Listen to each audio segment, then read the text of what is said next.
இப்போது புதிய அறிமுகம் ஆச்சி ஹோட்டல் சாம்பார் 50 கிராம் ரூபாய் 20 மட்டுமே. No compromise. உங்க சைடுலயும் எங்க சைடுலயும். It's a GT promise. GT Holidays, South India's #1 travel brand. தமிழர்களின் #1 சாய்ஸ் தமிழ் மேட்ரிமோனி. ஆதரணியர்களுக்கு அன்பு வணக்கம். ஈரான், இஸ்ரேல், அமெரிக்கா இந்த போர் தொடர்பான அடுத்தடுத்த அப்டேட்ஸ் நம்ம பார்த்துக்கிட்டே இருப்போம். எல்லா நியூஸ் சேனல்லையும் இப்போ லோக்கலில் நியூஸ் சேனலில் கூட தமிழக தேர்தல் எல்லாத்தையுமே மறந்துட்டு அதை ஒரு ஓரமாக ஒத்தி வச்சுட்டு இந்த போர் தொடர்பாகத்தான் செய்திகள் வெளியிட்டு இருக்கிறாங்க. ஆனால் இப்போது நம்ம அப்டேட்ஸ் கொடுக்கறத தாண்டி இதில் இருக்கக்கூடிய புரிதலை நம்ம ஃபஸ்ட்டு புரிஞ்சுக்கணும் அப்படின்ட்டு. என்ன அப்படின்னா, இப்போ நடந்துட்டு இருக்க போர் உடனே முடிய போறதில்ல. குறைஞ்சபட்சம் ஒரு 2 வாரங்களாவது இந்த போர் நீடிக்கும் அப்படின்ற தகவல் தான் வந்து கொண்டிருக்கிறது. எக்ஸ்பர்ட்ஸும் கணிக்கிறது அதுதான். ஈரானுடைய தலைவர் அயத்துல்லா அலி கமேனி கொல்லப்பட்டாலும் கூட அந்த சுப்ரீம் லீடர் அப்படிங்கிற அதுக்கு கீழே அவங்க வச்சிருந்த அந்த ஸ்ட்ரக்சர் இருக்கு இல்லையா, அந்த ஸ்ட்ரக்சர்ல இருக்கக்கூடியவங்க அந்த ஸ்ட்ரக்சர் அந்த சிஸ்டம் அது தன்னைத்தானே இயங்கிட்டு இருக்கு அப்படிங்கிற அந்த ஒரு சூழல் இருக்கு. அப்படிங்கிறதால அந்த ஒற்றை தலைவர் வீழ்ந்து விட்டார் அப்படிங்கிறதால இது முழுமையா ஈரான் சரணடைய போவதில்லை அப்படிங்கிறத மிக தெளிவாக அவங்க அறிவிச்சிட்டாங்க. ஆனால் அதே நேரத்தில் ஈரானுடைய ஸ்ட்ராட்டஜி என்ன அப்படிங்கிற விஷயத்த தான் நம்ம இங்கே விரிவாக பார்க்க போகிறோம். ஏன் அப்படின்னா, ஈரான் வீழப்போகிறது அப்படிங்கிறது எல்லாருக்குமே தெரியும். ஏன்னா அமெரிக்கா போன்ற உலகின் #1 இராணுவம், இஸ்ரேல் போன்ற உலகின் #1 உளவுத்துறையை கொண்ட ஒரு நாடு, அதே மாதிரி இந்த டிஃபென்ஸ் டெக்னாலஜிஸ் அட்வான்ஸாக வைத்திருக்கக்கூடிய ஒரு நாடுக்கு ஈக்குவலாக அதுக்கு இணையாக அதனுடன் மல்லு கட்டி யாராலும் ஜெயிக்க முடியாது அப்படிங்கிறது யாருக்கும் தெரியறதுக்கு முன்னாடி ஈரானுக்கு மிக நிச்சயமாக தெரிந்திருக்கும். ஸோ அவர்கள் இந்த சூழலுக்கெல்லாம் தயாராகத்தான் இருக்கிறார்கள். இப்போ இந்த சூழல்ல அவங்க நடத்தி வரக்கூடிய தாக்குதல் அதோடைய பேட்டர்ன்லாம் பார்க்கும்போது மிக நிச்சயமாக இந்த போரை மிக விரைவில் சரணடைந்துதான் இந்த போர் நிறுத்தணும் அப்படிங்கிறது இல்லாமல் அழுத்தங்கள் மூலமாகவே இந்த போரை நம்ம முடிவுக்கு கொண்டு வரணும் அப்படிங்கிறது தான் அவங்களுடைய ஸ்ட்ராட்டஜி கிளியராக மூவ் ஆகுது. அது எப்படி அப்படிங்கிறத நம்ம தெளிவாக பார்ப்போம். மொதல் விஷயம், அமெரிக்கா ஃபர்ஸ்ட் என்ன சொன்னாங்க, அயத்துல்லா அலி கமேனி அவர் தான் ஈரானுடைய தலைவர், அந்த ஷியா பிரிவுடைய தலைவர், அவரை நாங்கள் கொன்னுட்டோம் அப்படின்னாங்க. அதன் பிறகு ஈரானை சேர்ந்த கிட்டத்தட்ட 48 அவங்களுடைய சீனியர் லீடர்ஸ், ஈரானியன் லீடர்ஸ் எல்லாரையுமே கொண்டுட்டாங்க. இன்க்ளூடிங் மஹமூத் அப்படின்னு சொல்லப்படக்கூடிய IRGCயுடைய கமாண்டர், அவங்க எல்லாரையுமே கொண்டுட்டோம் அப்படின்னு சொல்லிட்டாங்க. ஆனால் கூட போர் இங்கே நிற்கலை. ஏன்னா அந்த சிஸ்டம் இந்த போரை இயக்கி கொண்டிருக்கிறது.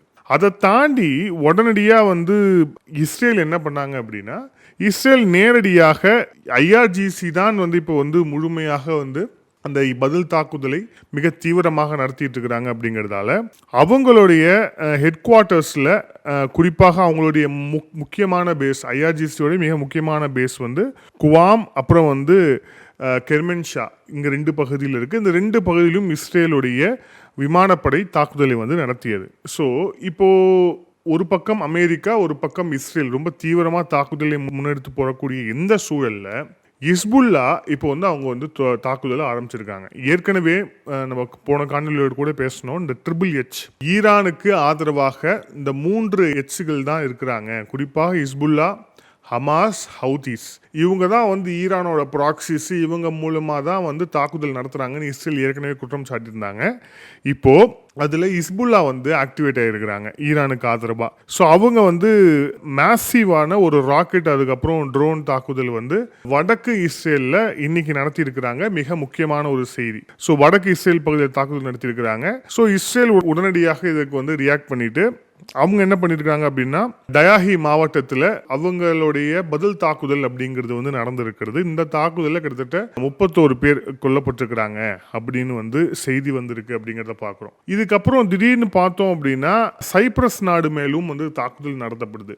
சைப்ரஸ் நாட்டில் பிரிட்டனுடைய ஒரு போர்படைத்தளம் அப்படிங்கிறது இருக்கு. அந்த பிரிட்டனுடைய போர்படைத்தளம் அப்படிங்கிறத அமெரிக்கா தற்காலிகத்துக்கு இந்த ஈரான் மேல தாக்குதல் நடத்துவதற்காக அவங்க கேட்டு பர்மிஷன் கேட்டு வாங்கி இருக்கிறாங்க. ஸோ இதை தெரிஞ்சுக்கிட்டு அந்த சைப்ரஸ்லயும் தாக்குதல் அப்படிங்கிறது நடந்திருக்கு. ஸோ இங்க ஈரான் பண்ணக்கூடிய ஸ்ட்ராட்டஜி நம்பர் 1 என்ன அப்படின்னா, அமெரிக்காவுடைய அலைஸ் யார் யாரெல்லாம் இருக்கிறாங்களோ அவங்க எல்லாரையுமே டார்கெட் பண்ணணும், ஒருத்தரையும் விடக்கூடாது. குறிப்பாக வளைகுடா நாடுகள் இருக்கக்கூடிய அவங்களுடைய அலைஸ் யார் யார் இருக்காங்களோ அனைவரின் மீதும் இந்த தாக்குதல் வந்து நடத்தணும் அப்படிங்கிற அந்த ஒரு குறியில அந்த ஒரு ஸ்ட்ராட்டஜியில் ரொம்ப தெளிவாக இருக்கிறாங்க. அதை நோக்கி தான் வந்து அவங்க மூவ் ஆகுறாங்க அப்படிங்கிறத பார்க்குறோம். இது ஈரானுடைய ஸ்ட்ராட்டஜி நம்பர் 1 இருக்கு. இப்போ இன்னொன்று பாருங்க, அமெரிக்காவுக்கு அதிகப்படியான இழப்புகளை ஏற்படுத்த வேண்டும் அப்படிங்கிற இப்போ அந்த ஒரு விஷயத்தை நோக்கி அவங்க வந்து தீவிரமாக நகர்ந்துகிட்டு இருக்கிறாங்க. ஏன்னா அவங்களுடைய சுப்ரீம் லீடர் அப்படின்னு வந்து அவங்க அழைத்த அயத்துல்லா அலி கமீனி, அவர் தான் நம்பர் 1. ஸோ அவரை வந்து எலிமினேட் பண்ணது மூலமா மிகப்பெரிய ஒரு சேதத்தை, மிகப்பெரிய ஒரு இழப்பை ஈரானுக்கு அமெரிக்கா கொடுத்து விட்டது. இதற்கு வந்து மிக நிச்சயமா நாங்கள் வந்து பழி வாங்குவோம், ரிவெஞ்ச் அப்படிங்கிறது தான் அயத்துல்லாவுடைய ஆதரவாளர்கள் ஈரானுடைய தெருக்களில் வந்து முழங்கிய முழக்கமா இருக்கு. அதனால அமெரிக்கா மீது மிகப்பெரிய ஒரு அழுத்தத்தை ஈரான் வந்து தர இருக்கிறது. ஈரானால ஜெயிக்க முடியுமா, ஈரானால வந்து என்ன செஞ்சிட முடியும் அப்படிங்கிற அந்த எல்லா கருத்துக்கும் முன்னாடி ஈரான் ஒரு அடிப்படையிலே மிக வலிமையான ஒரு ராணுவ கட்டமைப்பை கொண்ட நாடு அப்படிங்கிறதுல யாருக்குமே மாற்று கருத்து இருக்க முடியாது. ஈவன் அமெரிக்காக்கே தெரியும். ஸோ ஒரு மிகப்பெரிய ஒரு பட்டத்து யானை அது வந்து வீழப்போகுது அப்படிங்கிற போது அது வீழ்ந்தாலும் பல உயிரிழப்புகள், பல சேதங்கள் ஏற்படும் தான். ஸோ அதே மாதிரியான ஒரு சேதத்தை தான் இப்போ வந்து ஈரான் வந்து கொடுத்துட்டு இருக்கிறாங்க அப்படிங்கிறத பார்க்குறோம். சர மாதிரியான தாக்குதல். இப்போ அந்த தாக்குதல் தொடர்பாக முதன்முறையாக அமெரிக்கா ஒப்புக்கொண்டிருக்கிறது. அவங்களுடைய பென்டகன் வந்து கன்ஃபார்ம் பண்ணியிருக்கிறாங்க. 3 US service members killed in action during the campaign அப்படின்னு சொல்லியிருக்கிறாங்க. அதுவும் குறிப்பாக வந்து US F-16 also reportedly shot down over the குவைத்தில் F-16 விமானம் வீழ்த்தப்பட்டிருக்கிறது அப்படிங்கிறது நம்பர் 1. ரெண்டாவது வந்து என்னன்னா, அமெரிக்காவை சேர்ந்த 3 வீரர்கள் இதுல வந்து கொல்லப்பட்டிருக்கிறாங்க அப்படிங்கிறது வந்து ரெண்டாவது செய்தி, மிக முக்கியமான ஒரு செய்தி. மூன்றாவது செய்தி தான் இருக்கிறதுலே வந்து மிக முக்கியமானது. அதே மாதிரி இது பல பாரதூர விளைவுகளை ஏற்படுத்தக்கூடியதா இருக்கு. என்ன அப்படின்னா, USS ஆப்ரஹாம் லிங்கன் அப்படிங்கிற போர்க்கப்பல், அமெரிக்காவுடைய மிக முக்கியமான ஒரு போர்க்கப்பலை IRGC வந்து தாக்கியிருக்கிறாங்க. இது வரைக்கும் நடந்ததாக, குறிப்பாக சமீபத்தில் நடந்ததாக எந்த விதமான வரலாற்று தகவல் இல்லவே இல்லை. இது எங்க நடந்திருக்கு அப்படின்னு பார்த்தோம்னா, கல்ஃப் ஆஃப் ஒமான் அப்படிங்கிற பகுதியில் USS ஆப்ரஹாம் லிங்கன் வந்து நிற்கும் போது கிட்டத்தட்ட 4 பாலிஸ்டிக் ஏவுகணைகளை AV IRGC Islamic revolutionary corps வந்து தாக்குதல் வந்து நடத்தியிருக்கிறாங்க. ஈரான் வந்து தாக்குதல் நடத்தியிருக்கிறாங்க. இந்த தாக்குதல் அப்படிங்கிறது மிக நிச்சயமாக எல்லாரையுமே வந்து அதிர வச்சிருக்குன்னு சொல்லலாம். ஏன்னா கிட்டத்தட்ட அது வந்து ஒரு மிதக்கும் ஒரு குட்டி அமெரிக்கா. அதில் வந்து கிட்டத்தட்ட 5000 வீரர்கள் வைத்திருப்பாங்க. ஸோ வந்து அது மிகப்பெரிய ஒரு சொத்து அது. ஸோ அதில் வந்து இப்போ வந்து ஈரான் வந்து கை வைத்திருக்கிறாங்க. ஸோ இதுல இருந்து ஒரு விஷயம் தெரியுது, எந்த எல்லைக்கும் போக தயார் அப்படிங்கிறத ஈரான் இது மூலியமா வந்து நிரூபிச்சிருக்கிறாங்க அப்படிங்கிறத பார்க்குறோம். உடனடியாக இந்த தகவலுக்கு வந்து US வந்து மறுப்பு தெரிவிச்சிருக்கு. குறிப்பாக அவங்களுடைய US சென்ட்ரல் கமாண்ட் வந்து அவங்க வந்து மறுப்பு தெரிவிச்சிருக்காங்க அப்படிங்கிறத பார்க்குறோம். இல்லை இதெல்லாம் போய், ஸோ இது வந்து எங்க ஆப்ரஹாம் லிங்கன் மீது எந்த விதமான ஒரு நடவடிக்கையும் எடுக்கல அப்படிங்கிறத அவங்க வந்து சொல்லியிருக்கிறாங்க. அஃப்கோர்ஸ் அவங்க அப்படிதான் சொல்லுவாங்க. ஆனாலும் கூட இது மிக முக்கியமான ஒரு செய்தியாக இருக்கிறது. இதை வந்து IRGC வந்து உறுதி பண்ணியிருக்கிறாங்க. ஒரு சைடு அமெரிக்காவிடம் கிட்டத்தட்ட இந்த மாதிரி இது வந்து ஒரு ஏர்கிராஃப்ட் கரியர் அப்படிங்கிறதால அமெரிக்கா கிட்ட மொத்தம் 11 ஏர்கிராஃப்ட் கரியர்ஸ் அப்படிங்கிறது இருக்கு. அதுல மிக மிக முக்கியமானது இந்த USS ஆப்ரஹாம் லிங்கன் அப்படிங்கிறது. ஸோ இதுல வந்து தாக்குதல் அப்படிங்கிறது நடந்திருக்கு. ரெண்டாவது இதுல என்ன அப்படின்னா, இதுல அமெரிக்காவுக்கு ஏற்படுத்த போற அந்த இழப்பு அப்படிங்கிறது, ஏன்னா ஒரு ட்ரம்ப் வந்து ஒரு பிசினஸ் மேன், ₹1 போட்டா ₹10 எடுக்கணும் அப்படிங்கிறது தான் அவருடைய நோக்கமாக இருக்கும். ஸோ அந்த வகையில பார்க்கும்போது அவருக்கு ஒரு அமெரிக்காவுக்கு ஒரு பொருளாதார லெவல்ல ஒரு மிகப்பெரிய ஒரு பாதிப்பை ஏற்படுத்தணும் அப்படிங்கிறதும் இதுல மிக முக்கியமான ஒரு திட்டமாக இருக்கிறது. குறிப்பாக ஈரானோட திட்டமா. ஈரான் வந்து அவங்க ஏவன ஒரு பாலிஸ்டிக் மிசைலுடைய விலை வந்து $1 மில்லியன் அப்படின்னா, அதை இன்டர்செப்ட் பண்ணி அதை வந்து அழிக்கிறதுக்கு அமெரிக்கா செலவு பண்ணக்கூடிய தொகை அப்படிங்கிறது கிட்டத்தட்ட $4 to $10 மில்லியன் அதை வந்து இன்டர்செப்ட் பண்ணி அழிக்கிறதுக்கு. ஸோ எந்த அளவுக்கு எவ்வளவு பொருளாதார இழப்பை அமெரிக்காவுக்கு ஏற்படுத்த முடியுமோ அந்த அளவுக்கான ஒரு பொருளாதார இழப்பை வந்து ஏற்படுத்திக்கிட்டு இருக்கிறாங்க ஈரான். அதுதான் மிக முக்கியமான ஒரு விஷயமா இருக்கு. அதை தாண்டி பெர்செப்ஷன் வார் அப்படின்னு ஒன்று இருக்கு. ஸோ அந்த பெர்செப்ஷன் வார்லையும் அமெரிக்கா உலகத்தின் நம்பர் 1 ராணுவம் அந்த மாதிரியான ஒரு பிம்பம்லாம் இருக்கும்போது அதை உடைக்கும் விதமாகவும் ஈரான் வந்து இதை வந்து செஞ்சுட்டு இருக்கிறாங்க. அது இன்னும் விரிவாக பார்ப்போம். அதன் பிறகு ஈரானுடைய 3வது ஸ்ட்ராட்டஜி என்ன அப்படின்னா, ஸ்ட்ரெய்ட் ஆஃப் ஹார்மோஸ் அப்படிங்கிற அந்த ஒரு பகுதியில் அது வந்து ரொம்ப முக்கியமான ஒரு சோக் பாயிண்ட், ஒரு ராஜாங்க ரீதியா அது வந்து மிக முக்கியமான ஒரு ஸ்ட்ராட்டஜிக் பாயிண்ட். ஸோ அந்த பாயிண்ட்ல மிக முக்கியமான ஒரு தடை ஏற்படுத்துறது மூலியமா உலக நாடுகளுக்கே அது வந்து மிகப்பெரிய ஒரு அழுத்தத்தை வந்து இந்த போரை வந்து நிறுத்தணும் அப்படிங்கிறதுக்கான அழுத்தத்தை இவங்க வந்து கொடுக்குறாங்க. ஈரான்ல இருந்து கிட்டத்தட்ட ஒரு இந்த ஸ்டேட் ஆஃப் ஹார்மோஸ் அப்படிங்கிறது ஒரு 33 கிலோமீட்டர் அப்படிங்கிற அந்த பகுதி தான் ஈரானோட கட்டுப்பாட்டில் இருக்கு. ஆனா அந்த பகுதியிலிருந்து இந்த உலகத்துக்கு தேவையான கிட்டத்தட்ட இப்போ உலகம் பயன்படுத்தக்கூடிய 20% 25% ஆயில் இருக்கு இல்லையா, எரிபொருள், அது வந்து அந்த ஸ்டேட் ஆஃப் ஹார்மோஸை வந்து கடந்து தான் போகக்கூடிய ஒரு சூழல் அப்படிங்கிறது இருக்கு. ஸோ இப்போ அங்கே வந்து அவங்க சோக் பண்ணாங்க, அங்கே பிடிச்சாங்க அப்படின்னா கிட்டத்தட்ட அது எல்லாமே பாதிக்கக்கூடிய ஒரு நிலை அப்படிங்கிறது இருக்கு. ஒரு நாளைக்கு மட்டும் 20 to 21 மில்லியன் பேரல் எண்ணெய் வந்து அது மூலியமா வந்து போகும். ஸோ இப்போ அது ஈரான் வந்து தடுக்கிறாங்க அப்படின்னா அது எல்லாமே வந்து பாதிப்புக்குள்ளாகும். அது மட்டும் இல்லை, எல்என்ஜின்னு அழைக்கக்கூடிய லிக்விஃபைடு நேச்சுரல் கேஸ், அதுவும் வந்து கிட்டத்தட்ட 20% உலகம் முழுக்க பயன்படுத்தக்கூடியதும் அந்த வழியாக தான் போயாகணும். ஸோ கிட்டத்தட்ட இது எல்லாத்தையுமே அவங்களால வந்து இப்போ நிறுத்த முடியும், அது எல்லாத்தையுமே சோக் பண்ண முடியும் அப்படிங்கிற ஒரு அபாயம் இருக்கு. அதே மாதிரி இது எல்லா நாடுகளுக்குமே வந்து மிகப்பெரிய ஒரு பாதிப்பை இருக்கும், இந்தியாவுக்கும் உட்பட. அதையும் நம்ம வந்து சேர்த்தே சொல்லணும். கிட்டத்தட்ட இந்தியாவுடைய 50% குரூட் ஆயில் அப்படிங்கிறது அது மூலியமா தான் வருது. அதே மாதிரி நாம பயன்படுத்தக்கூடிய 60% இந்த சிஎன்ஜி கேஸும் வந்து அது மூலியமா தான் வருது. இன்னும் கேட்டால் நம்ம பயன்படுத்தக்கூடிய இந்த வீட்டு உபயோகத்துக்கு பயன்படுத்தக்கூடிய எல்பிஜி கேஸ், அது கிட்டத்தட்ட ஒரு 85% வந்து அந்த ஹார்மோஸ் வழியாக தான் வந்து வருது. ஸோ இது நமக்கும் மிகப்பெரிய ஒரு அழுத்தம் அப்படிங்கிறத பார்க்குறோம்.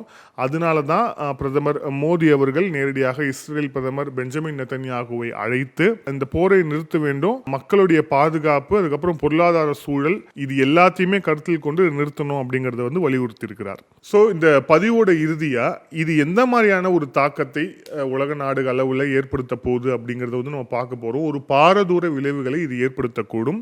இதுக்கு நடுவில் அமெரிக்காவை பல்வேறு வகையில் அவங்கள வந்து அழுத்தக்கூடிய ஒரு வேலையை ஈரான் மிக தெளிவாக அவங்க வந்து ஸ்ட்ராட்டஜிக்காக வந்து பண்ணிட்டு இருக்கிறாங்க அப்படிங்கிறத பார்க்குறோம். ரொம்ப ரீசெண்டாக வந்த சர்வேல ஈரான் மீது அமெரிக்கா எடுத்த நடவடிக்கையை அமெரிக்கர்கள் வரவேற்கிறாங்களா அப்படின்னு பார்க்கும்போது கிட்டத்தட்ட 27% தான் வரவேற்கிறாங்க. அப்படின்னா என்ன அர்த்தம்? மீதி அமெரிக்காவுடைய அந்த நடவடிக்கை, குறிப்பாக டொனால்ட் ட்ரம்ப்புடைய அந்த நடவடிக்கையை அமெரிக்கர்களே வெறுக்கிறார்கள், அமெரிக்கர்கள் ஏற்றுக்கொள்ளவில்லை அப்படிங்கிறது மிக நிச்சயமா தெரியுது. ஒசாமா பின் லாடனை வந்து வேட்டையாடினப்போ, கொலை செய்தப்போ இருந்த அதே மாதிரியான ஒரு எமோஷனல் பீக் அப்படிங்கிறது அமெரிக்கர்களுக்கு கமேனியை கொல்லும் போது இருந்துச்சா அப்படின்னா மிக நிச்சயமாக இல்லை.